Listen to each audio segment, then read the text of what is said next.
Itu apa mau? Modal. Yang ketiga apa? Koneksi nih, koneksi gitu ya. Kita ini terkoneksi satu sama lain, jadi silaturahmi. Nah itu yang harus kita lakukan. Nah era sekarang adalah era digital, era dimana semuanya serba apa? Serba online. Ya bapak ibu semuanya, kita beli makanan serba online, beli minuman serba online, beli pakaian serba online semua ya. Barang-barang rumah tangga serba online. Maka dari itu kita harus melek teknologi. Nah tadi disampaikan lepas itu, nah kita berbisnis ya, pemerintah Pemda itu dia mengucurkan dana. Ya ada program TKIP, ada program KUR dan lain sebagainya. Maka dari itu ada sasaran-sasarannya. Jadi bapak ibu semua yang punya bisnis UMKM, dagang dan lain sebagainya, dia harus membuat namanya NIB. Apa bapak ibu? NI apa nomor induk baru berusaha atau berdagang. Bagaimana cara bikinnya? Nah datang ke kelurahan untuk bikin. Bayar nggak pak? Nggak, gratis bayarnya. Apa bikinnya? Ya namanya NIB, nomor induk berusaha. Di sini ada yang sudah punya NIB? Bukannya itu pak, siup. Oh siup ya. Ini kalau berdagang kita tahu.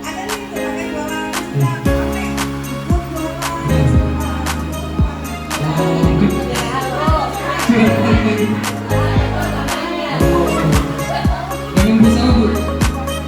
Kuliner. Nah kita pertama kuliner ya. Pertanyaannya bagus. Nah dalam strategi jualan, karena online banyak kelebihannya ya.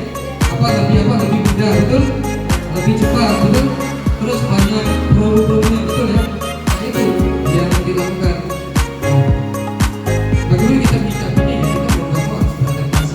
Kalau kita sebagai pedagang penjual yang menjual produk, ya kita harus ikut juga, harus berjualan secara offline dan juga online. Misalnya ibu ada yang berdagang risol mayo gitu misalnya. Itu dijualnya itu tidak hanya dari mulut-mulut, dari kenalan, tapi juga jualan melalui online juga. Bisa dipasang di status WA, bisa jual melalui TikTok dan lain sebagainya. Apa cara-caranya? Tadi kan ada 3K, yang pertama apa?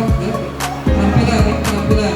Kalau pada hari ini kita lakukan pelatihan bisnis dan pemasaran digital, ya, di kemudian hari kita bisa melakukan yang lebih spesifik lagi.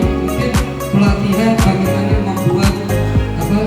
membuat dagangan kita laris manis melalui sosial media, atau bagaimana kita melakukan pelatihan. Misalnya ibu-ibu sendiri rajin membuat kue, misalnya pelatihan membuat kue bolu, ya, atau pelatihan membuat kue untuk lebaran dan lain sebagainya yang dipasarkan ke masyarakat. Nah ini perlu nah yang keempat yang semangat satu, dua, tiga, satu.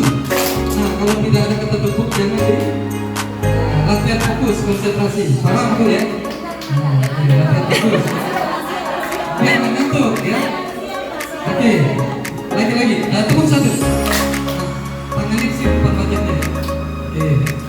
Nah nanti kalau yang bengong yang sana menjadi ke depan. Nyanyi.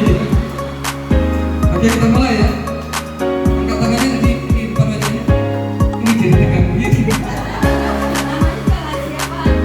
Angkat tangannya sini ya.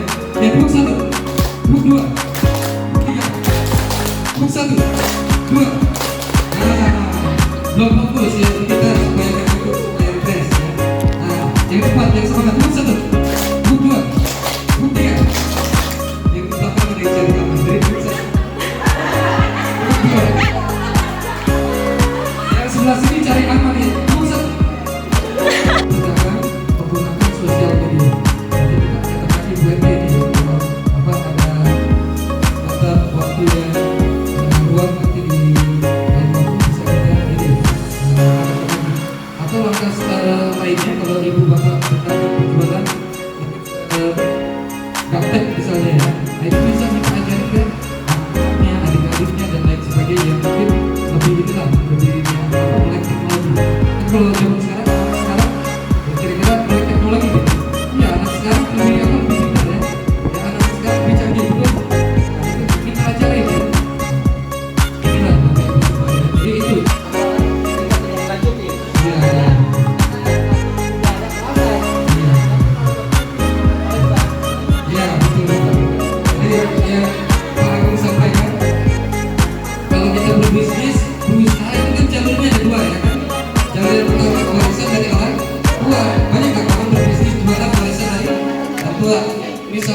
diwarisin, jadi apa?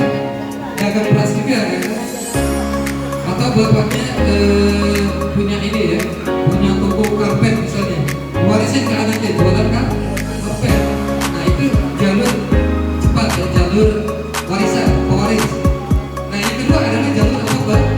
Perintis, yang mau nggak mau perintis itu ya kita harus apa? Bertarung ya, harus apa? Berjuang apa dari nol. Yang mau nggak mau orang dua jalur itu kan. Ada orang yang hidupnya yang memang ditakdirkan untuk dia karena orang tuanya punya bisnis dagangan, punya toko banyak. Nah, anaknya kalau tinggal melanjutkan itu. Tapi ada juga orang yang berjualan berbisnis, ada yang mulai bekerja dari nol, betul ya? Nah, jadi memang kondisi dua itu ada di mana-mana di sekitar masyarakat. Nah, kita nih mulai dari hati. Pertanyaannya pakai dulu ya. Nah, itu dia. Kami di sini ya. Kalau saya dan mahasiswa nih, nanti kita berbagi gimana sih caranya supaya ini semua bisa teratasi. Jadi ada tekniknya, ada caranya. Kita ada teknik pengumpulannya. Jadi dibiasakan.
Ya, tepuk tangan untuk BRT ya.